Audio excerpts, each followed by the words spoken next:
Who are the descendants of Sir Duncan the Tall in the time of A Song of Ice and Fire? George R. R. Martin has given us a few hints, so let's take a look.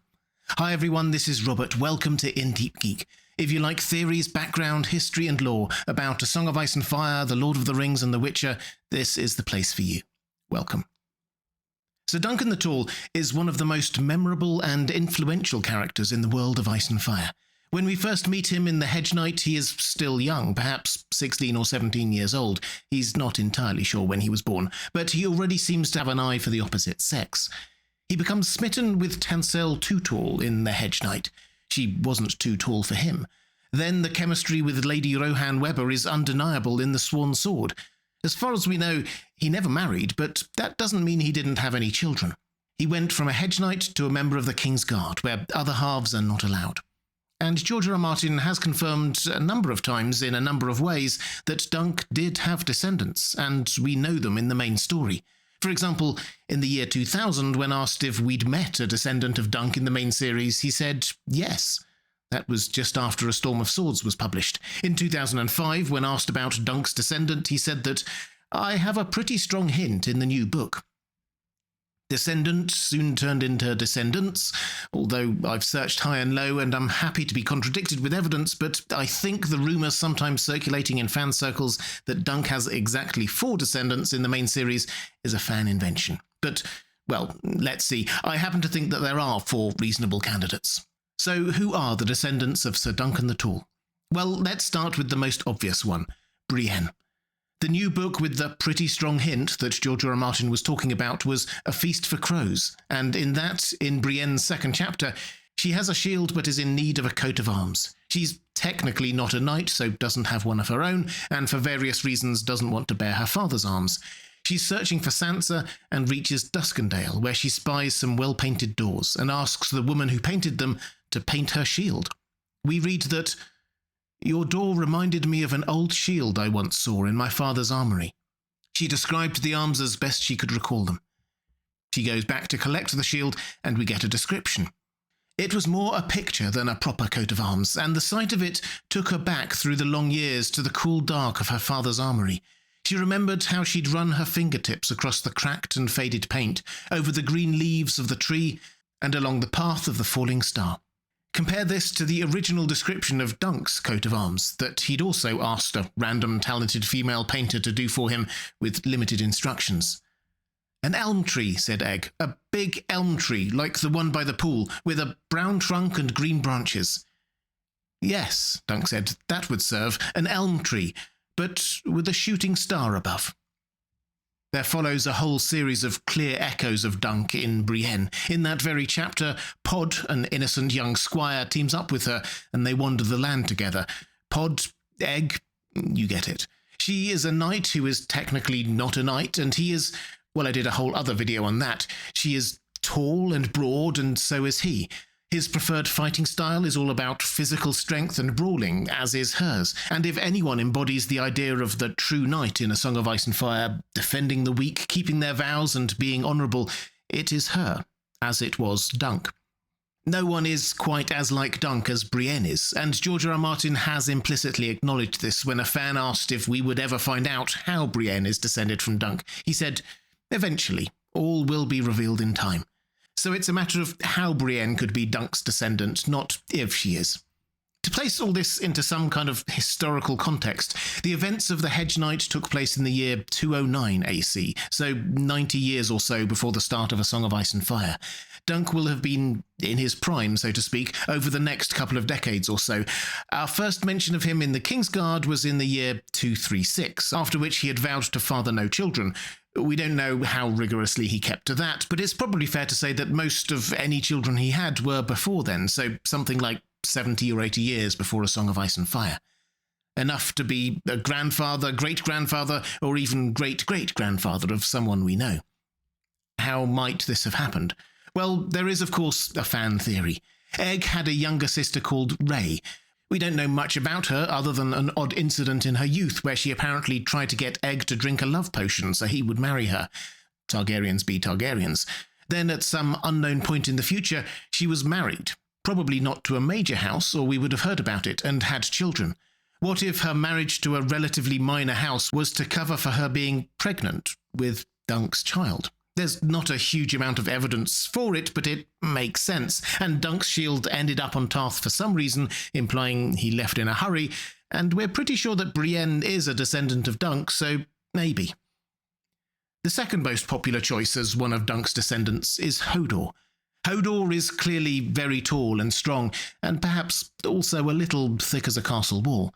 We don't know what he was like prior to Bran's intervention, but other than the obvious resemblances, what clues are there? We know that one of his ancestors was Old Nan, and we also know that Dunk and Egg are heading there to Winterfell. As Dunk says in The Mystery Knight, "When the tourney's done, Egg and I mean to go north, take service at Winterfell." George R. R. Martin has often confirmed that the next Dunk and Egg story he has planned has the working title The She-Wolves of Winterfell. Perhaps he will drop one or two more stories in before then, but that's the plan. And if Dunk is 20-ish when he gets to Winterfell and Old Nan is 100-ish at the start of A Song of Ice and Fire, then she would be about his age back then. Then we get this. When Bran was looking out through the Winterfell weirwood tree, magically going back through time in A Dance with Dragons, he sees this. "Then there came a brown-haired girl, slender as a spear, who stood on the tips of her toes to kiss the lips of a young knight as tall as Hodor." Could that be Dunk? There can't be that many knights that tall, and the link across to Hodor is made, so many fans are convinced that that is what is going on. Who else? Well, there are a couple of candidates at the Wall. We know how much George R. R. Martin loves to leave clues in wordplay. For example, in Braavos, Arya is known as Cat, and in The Vale, Sansa is known as Elaine. Cat and Elaine, the daughters of Catelyn. What wordplay could he use for Dunk? Well, plays on tall or thick as a castle wall or something like that, presumably. There are 4 uses of thick as a castle wall in A Song of Ice and Fire that I have found. Jaime calls Brienne thick as a castle wall, and there's another reference connected to her, more evidence supporting her claim. The other 2 times someone is called thick as a castle wall are Small Paul and Gren, both members of the Night's Watch. Duncan the Tall and Small Paul, both being thick as a castle wall and both being very big, seems very on the nose. Small Paul is an ironic nickname. And Small Paul is not the brightest member of the Night's Watch, though he may be the strongest. And he really cares for animals, like Dunk. All in all, it seems very possible. Gren is the other Night Watchman mocked as being thick as a castle wall, and an aurochs, as Dunk was. And Gren is big and tall and still growing. We don't know how or why those 2 might be related to Dunk, but it's very possible. The fandom has thrown out a few other options as well. Perhaps Left and Right, Olenna Tyrell's 2 guards. They are said to be 7 feet tall, like Dunk. Or perhaps the Cleganes, who are obviously massive. And the Hound does give off a rather twisted version of the same True Knight vibes as Dunk and Brienne, protecting Sansa and Arya, being a member of the Kingsguard without technically being a knight, that kind of thing. So, perhaps. But again, there's no particular evidence to support it, other than their size. There is, I think, a risk here of suspecting that any tall character might be a descendant of Sir Duncan the Tall. Though fun, that would actually make the world smaller. There are tall people in the world nothing to do with Dunk. The Umbers, for example, Sir Lucas Inchfield, the Baratheon brothers, and so on. So if I had to rank the candidates by likelihood to actually be Dunk's descendants, I'd say that Brienne is very, very likely. George R. R. Martin has basically confirmed that she is who he was hinting about all those years ago. And that feels right, because she, more than anyone else, embodies Dunk, a good person in a bad world. Not a knight, but more knightly than all the rest of them. Hodor is next, and I think, again, he's more than likely. Why else did George R. R. Martin show us that flashback with all the Dunk and Hodor hints? And although it's beyond the scope of this video, I do wonder whether Hodor's great contribution in holding the door might be echoed in Sir Duncan's fate. Might one day the realm be in need of his foot, as he often wonders, but that's another video. Then we have Small Paul and Gren, both of whom are thick as a castle wall. I suspect we'll never get much more evidence for either of their ancestries, but in my mind, they are both Dunk's descendants. I just can't prove it.